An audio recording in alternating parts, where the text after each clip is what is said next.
एक समय की बात है, किसी गांव में एक बूढ़ी माँ अपने बेटे के साथ रहती थी। वह बहुत ही गरीब थी।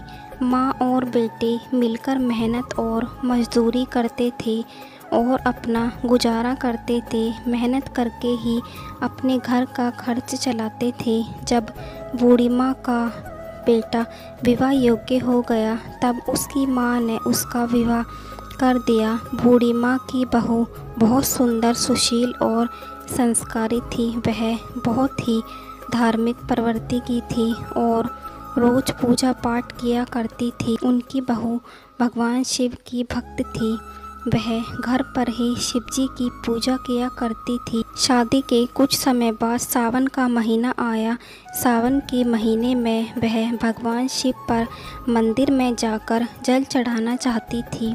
बहू ने अपनी सास से पूछा, माँ जी, मैं मंदिर जाना चाहती हूँ और मंदिर में जाकर शिवलिंग पर जल अर्पित करना चाहती हूँ। लेकिन उसकी सास ने मना कर दिया और कहा कि नहीं बहू, मंदिर जाने की कोई ज़रूरत नहीं है। तुम घर पर ही पूजा कर लिया करो। जितनी देर में मंदिर जाने में लगाओगी, उतनी देर में तो घर का सारा काम हो जाएगा। बहू यह सब सुनकर उदास हो जाती है और अपने कमरे में चली जाती है।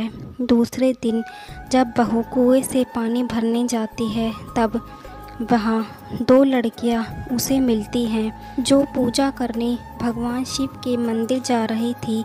बहू ने उन लड़कियों से पूछा, तुम लोग कहाँ जा रही हो?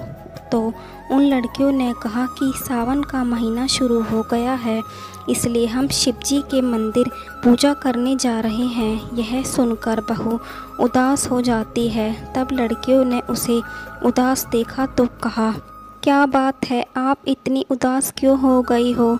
बहू ने कहा कि क्या बताऊं, भगवान शिव मेरे आराध्य हैं। मैं उनकी पूजा रोज़ घर पर ही करती हूँ। सावन के महीने में मेरा बहुत मन था कि मैं मंदिर जाकर शिवलिंग पर जल चढ़ाऊं, लेकिन मेरी सास ने मंदिर जाने के लिए मना कर दिया।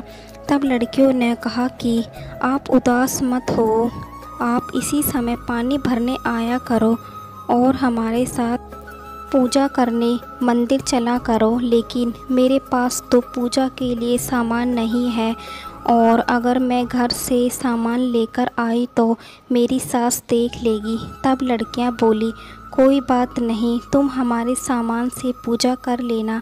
बहू बहुत खुश हो गई और अपने घर लौट गई। अगले दिन बहू उसी समय पानी भरने आती है। उसे वह दो लड़कियां मिलती हैं। बहू उनके साथ शिवजी के मंदिर जाती है और शिवलिंग पर जल चढ़ाकर पूजा पाठ करती है और कहती है, हे भगवान, मुझे माफ़ करना, मैं अपनी सास से झूठ बोलकर मंदिर आती हूँ। ऐसे ही सावन का पूरा महीना बीत जाता है। सावन के आखिरी दिन में बहू ने सोचा कि मैंने पूरे सावन इन लड़कियों के सामान से पूजा की है, आज तो मुझे कुछ अपना भोलेनाथ को अर्पित करना चाहिए। ऐसा सोचकर बहू ने अपने नाक से सोने की बाली निकाली और उसको साफ़ किया। उसके बाद बहू ने वह बाली शिवलिंग पर चढ़ा दी। फिर बहू पूजा पाठ कर कर अपने घर वापस आ गई। घर आकर वह अपनी सास से छिपने लगी क्योंकि उसकी नाक में बाली नहीं थी। दोपहर में सास ने बहू की नाक में बाली नहीं थी। बहू, तुम्हारी नाक की बाली कहाँ है? बहू ने कहा, पता नहीं माँ जी, हो सकता है कहीं गिर गई हो। सासू माँ ने कहा, आज तुम कहाँ गई थी?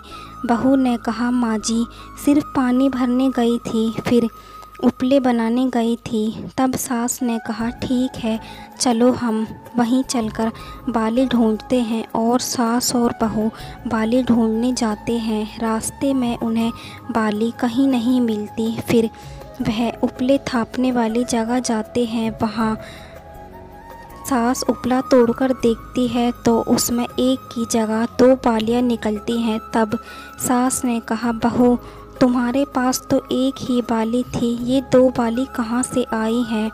तब बहू ने कहा, पता नहीं माँ जी। फिर सास ने सारे उपले तोड़कर देखती है तो सभी उपलों में से बालियाँ मिलती हैं।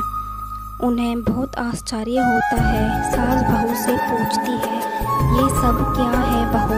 तब बहू सासू माँ से क्षमा मांगती है और मंदिर जाने वाली सारी बात अपनी सास को बता देती है। बहू कहती है, माँ जी, आज सावन के आखिरी दिन मैंने अपनी बाली शिवलिंग पर चढ़ा दी थी। यह सब भगवान शिव की ही कृपा है कि एक बाली की जगह भगवान शिव ने मुझे इतनी सारी बालियाँ दे दी। तब सास ने कहा, बहू, मुझे नहीं पता था कि सावन महीने में मंदिर जाने का और शिवलिंग पर जल चढ़ाने का तथा पूजा पाठ करने का इतना महत्व होता है। अब अगले सावन में मैं भी तुम्हारे साथ पूजा पाठ करूँगी और मंदिर जाऊँगी। ऐसा कहकर सास बहू खुशी खुशी अपने घर चले जाते हैं।